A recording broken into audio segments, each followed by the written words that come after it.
김정은 위원장의 딸 주애가 김 위원장의 손을 잡고 주국 러시아 대사관으로 들어갑니다. 러시아 대사와 악수하고 떠날 때는 볼키스도 나눕니다. 지난 9일 러시아 전승절을 기념해 김 위원장이 처음으로 러시아 대사관을 방문한 영상입니다. 북한 매체는 가장 사랑하는 따님이라는 표현을 처음 사용했습니다. 2022년 첫 등장 때는 사랑하는 자제분이었는데 사랑하는 자제분과 요사와 함께 몸소 나오시어 시험 발사 좋은 과정을 직접 지도해 주시며 이후 존귀하신 자제분, 존경하는 자제분으로 격상되다 가장 사랑하는 따님에 이르렀습니다. 김주애가 이렇게 공식 외교 무대까지 등장한 건 후계 구도가 명확해졌기 때문이라는 분석이 나옵니다. 가장이라는 얘기는 다른 자녀보다 더 우선하는 얘기거든요. 외교 무대까지 나왔다는 얘기는 이제 김주애 후계 구도를 대내외에 공식적으로 알리는 거죠. 다만 폐쇄적인 북한 사회 특성상 진짜 후계자는 따로 있고 주애는 상징적인 역할에 그칠 것이라는 의견도 있습니다. 남성 중심적 지배 질서 문화에서 이 따님이란 말을 굳이 강조했다라는 것은 후계자용보다는 다른 용도일 가능성이 더 높지 않겠냐. 통일부 당국자는 모든 가능성이 열려 있다면서도 이번 김주애의 외교 무대 데뷔는 후계 구도에서 주목할 부분이라고 말했습니다. KBS 뉴스 김기아입니다.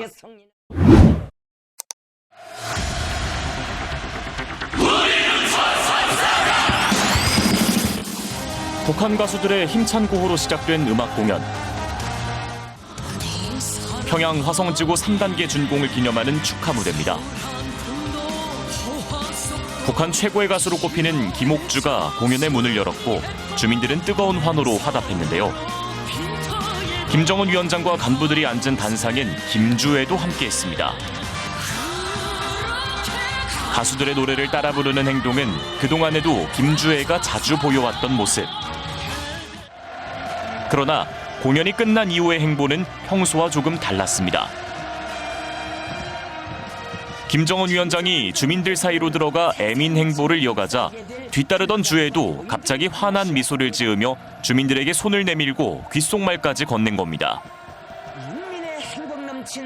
10대 초반으로 추정되는 김주애가 일반 주민들과 직접 소통하는 모습은 다소 이례적인 장면인데요. 일각에선 주애가 영부인 역할을 대신하고 있다는 해석도 나오고 있습니다. 지금 보면은 이 김주애가 과거 박정희 정권 시절에 박근혜 전 대통령이 이광수 여사 이후에 그 포스트레이디 역할을 하고 있거든요. 이제 그때의 대자뷰예요, 보면은. 김주애가 지금 리설주의 역할을 지금 맡고 있거든요. 그러나 아직 중요한 건 김주애는 현재까지는 직함이 없죠. 그리고 이 김주애는 아직 국제무대라든지 이 대외적인 행사에 자리하기에는 너무 어리죠. 그러나 대내적으로는 이미 리설주의 역할을 대신하고 있다. 이렇게 볼 수 있어요. 실제로 김주애는 등장 초창기를 제외하고는 어머니 리설주를 연상케 하는 모습으로 공식 석상에 등장해 왔습니다. 최근엔 대부분 리설주 없이 단독으로 아버지 김 위원장과 동행하고 있는데요. 이러한 행보에서도 과거 리설주의 역할을 그대로 이어받은 듯한 인상을 줍니다. 이는 결국 그동안 리설주가 퍼스트레이디로서의 역할을 안정적으로 수행해온 것 아니겠느냐는 해석으로 이어질 수 있습니다.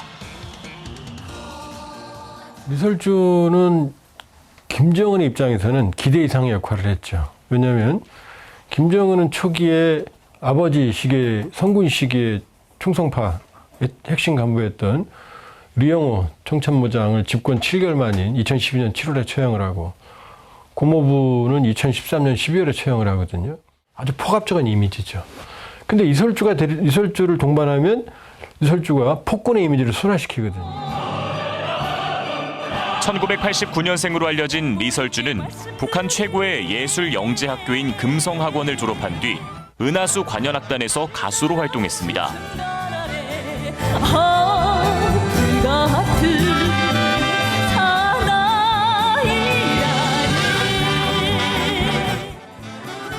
당시 20대 초반의 젊은 나이에도 단독 무대에 오를 만큼 가수로서의 기량과 인기를 모두 인정받았다는 평가입니다. 또 북한의 전통적인 엘리트 교육을 받은 예술인이라고 볼 수는 있죠. 그래서 그 무대에서의 어떤 뭐 무대 매너, 그 외모, 그리고 뭐 발성법이 좀 굉장히 좀 특이해서 북한의 젊은 층들한테 많이 호감을 얻은 정도는 됐었거든요. 물론 대중에게 알려진 가수 출신이었던 만큼 리설주의 첫 등장은 북한 주민들에게 적지 않은 충격으로 받아들여졌습니다. 하지만 이후 반복적인 공개 활동을 통해 점차 주민들 사이에서 영부인으로서의 입지를 다져갔다는 분석입니다. 놀라웠죠. 어떻게 가수가 갑자기 영부인이 돼서 전례 없이 저렇게 그 김정은의 부인이 됐냐, 뭐 이렇게 굉장히 놀랍고 사람들이 못 믿어하고 의문스러워도 했지만, 이설주 같은 경우에는 김정은이 현지 지도를 할 때부터 신원초부터 계속 뭐 타가서도 따라다니고 공장 뭐 이런 시찰도 다 함께 다녔고 그 옆자리를 지켰기 때문에 이제 주민들이 오히려 이설주가 안 나오면 왜 안 나오지? 궁금해할 정도로, 이상할 정도로 그들에게는 이제 이설주가 완전히 자리 잡았다고 볼 수 있습니다. 실제 리설주는 철저히 김씨 일가의 일원으로서의 역할에 충실해 왔는데요. 김정은 원수님께서는 부인 리설주 동지와 함께 새로 개관된 금수산 태양궁전을 찾으시고 어버이 장군님께 숭고한 경의를 표시하셨습니다. 선대 지도자에 대한 충성을 대외적으로 드러냈고 주민들과의 직접 접촉을 통해 김정은 위원장의 애민 이미지 형성에도 일조했습니다. 부인 리설주 동지께서는 몸소 만들어 가지고 오신 음식들을 내놓으시며 아이들에게 먹이라고 그 조리 방법도 일일이 가르쳐 주시었습니다. 국제무대에서도 공개적이고 적극적인 행보를 이어갔습니다. 2018년에는 김정은 위원장 없이 중국 예술단 공연을 단독으로 관람하며 외교 활동에 나서기도 했습니다. 존경하는 리설주 여사께서 당과 정부의 간부들과 함께 제31차 4월의 봄 친선예술축전에 참가한 중국 예술단의 공연을 관람하셨습니다.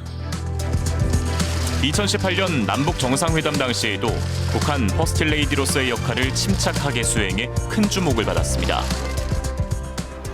이후에도 리설주는 각종 기념일마다 김정은 위원장과 동행하며 존재감을 드러냈고 김정은 동지께와 리설주 여사께 소년단원들이 향기 크한 꽃다발을 드렸습니다. 코로나19 기간에는 주민들에게 장내성 감염 의약품을 기부하며 불안해하는 민심을 다독이기도 했는데요.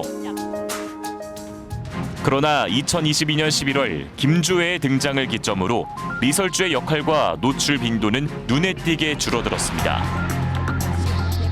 물론 등장 초기엔 김주애와 함께 모습을 드러내며 곁을 지키는 장면도 포착됐지만 2024년 1월 신년 경축 공연 이후 리설주는 공식 석상에서 모습을 드러내지 않고 있습니다. 조선의 이 밤을 행성의 제일 밝고 아름다운 밤으로 빛내어주신 우리의 김정은 동지께서 사랑하는 자제분과 여사와 함께 주석단 관람 속에 나오십니다. 많은 전문가들은 리설주의 자맹을 딸 김주애의 등장과 연결짓고 있는데요. 특히 김주애가 후계 구도 중심에 서 있다는 평가가 나오면서 이러한 해석에 더욱 힘이 실리고 있습니다. 엄마가 나오게 되면 오히려 김주애의 후계자상 이미지화에 부정적인 효과가 있을 수 있기 때문에, 그렇기 때문에 리설주가 안 나오는 거다, 의도적으로. 왜냐? 김주애가 나오면 김여정도 모습을 감춥니다, 대부분의 경우에. 아니면 나오게 되면 아예 비서 역할을 하는 모습을 연출한다든지, 따라서 모든 건 김주애의 후계 구도, 후계자 이미지화, 상징화, 이것과 관련이 있다. 다만 리설주가 보이지 않는다고 해서 그녀의 위상이 급격히 하락한 것으로 단정해선 안 된다는 평가도 나옵니다. 오히려 김주애의 뒤에서 조용히 영향력을 행사하고 있을 것이라는 분석입니다. 오히려 안 나오는 게 사실은 이 리설주의 위상이 약화된 게 아니라 오히려 뒤에서 리설주가 김주애의 이미지 만드는 데 기여하고 있을 가능성이 있거든요. 왜냐하면 김주애의 모습이 상당히 진화하고 있어요. 어른 모습으로. 그걸 누가 지휘하겠어요? 엄마가 지휘하겠죠. 저는 오히려 김주애 만들기에 리설주가 선전선동부와 깊숙이 관여하고 있을 가능성이 있다.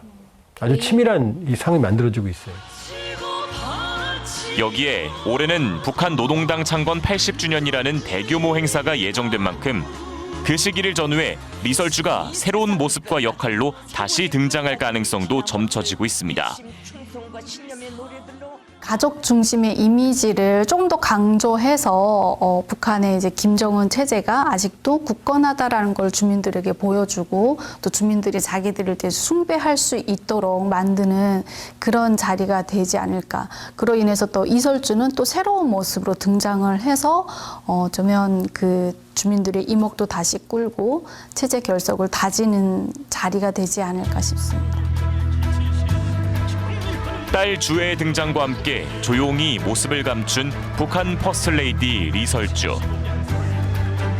그러나 리설주의 자맹이 단순한 퇴장이 아닌 또 다른 등장을 위한 준비일 수도 있는 만큼 그녀가 어떤 모습과 메시지로 다시 등장할지 관심이 모아지고 있습니다.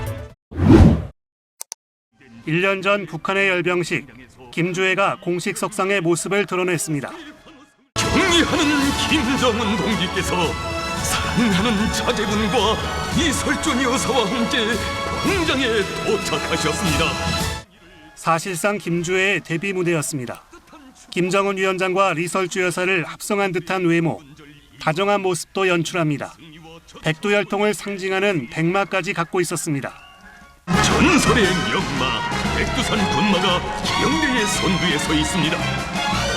사랑하는 자제분께서 제일로 사랑하시는 충마가 그 뒤를 따라 그간 북한 매체가 김주애를 보도한 건 20여 차례, 대부분 군 관련 행사였습니다.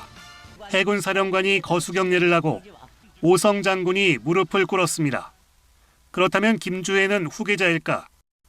북한 매체는 김주애에 대해 아직까진 사랑하는 자제분, 존경하는 자제분이란 비교적 중립적인 표현을 쓰고 있습니다. 그러다 최근 주목할 보도가 나왔습니다. 미국 자유아시아 방송은 지난해 11월 만리경 1호의 발사 성공을 자축하는 행사에서 김주애를 조선의 샛별 여장군으로 칭했다고 보도했습니다. 보도대로라면 후계자 가능성을 키우는 대목입니다. 샛별 여장군이란 표현 때문에 그렇습니다. 우선 샛별.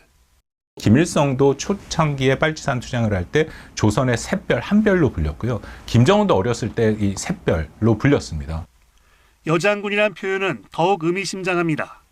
북한에서 장군으로 불리는 사람은 여태까지 3명이었습니다. 김일성, 김정일, 김정은. 그래서 만약 김주애가 장군으로 불린다. 그것이 공식적으로 장군이라는 표현이 계속 사용된다라고 하면 이것은 의미가 있습니다. 다만 북한 공식 매체의 보도가 아닌 만큼 섣불리 단정하긴 어렵다는 분석도 있습니다. 김주애의 후계자 가능성에 대해 처음엔 신중한 입장이었던 우리 정부의 기류도 달라지고 있습니다. 일되는 행보를 본다고 한다면은 김주애가 후계자로 될 가능성도 배제할 수 없다 이렇게 보고 있습니다. 조태용 국정원장 후보자도 김주애가 현재로선 유력한 후계자란 입장을 밝혔습니다.